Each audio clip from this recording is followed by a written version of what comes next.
Hello भाई लोग, कैसे मानिए आप सब। आप सबके स्वागत बा हमार नया ब्लॉग में।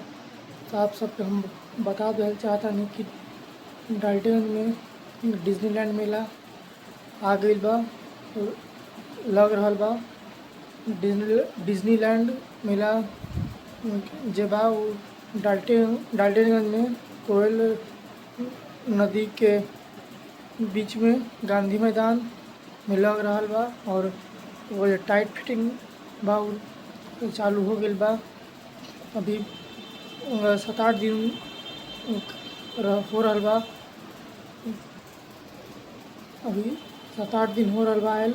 और बहुत नया नया झूला देखे के मिल सकला।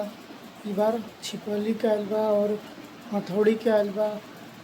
मतलब बहुत आउ सब जे बा झूला वो कुछ झूला पुरान रही। जैसे मौत के कुआं पहले बंद हो गेल रहे, लेकिन मौत के कुआं भी अब स्टार्ट हो गईल। मौत के कुआं रही, हथौड़ी सब रही।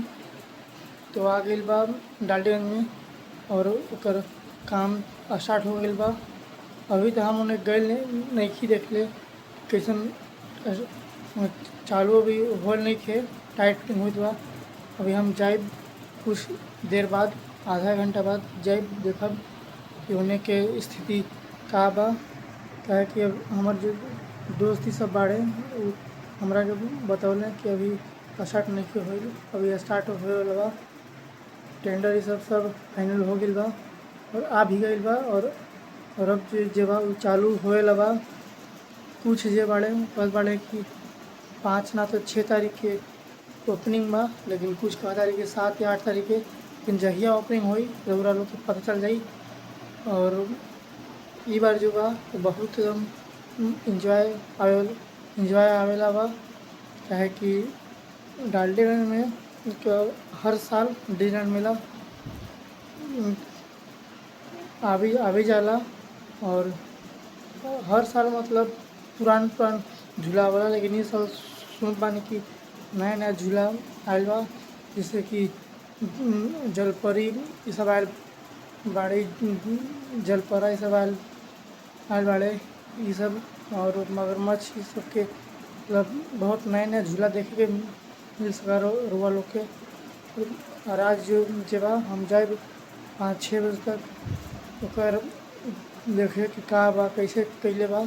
बहुत मतलब मज़ा आवे वाला बा और मज़ा आई। और पूरा एकदम धूमधाम से एकदम वो घूमल जाई। तो आप लोग देखल जब भूलब ना हमारे YouTube channel Nishant Rajput official पर अपडेट डिज्नीलैंड मेला के मिलत रही।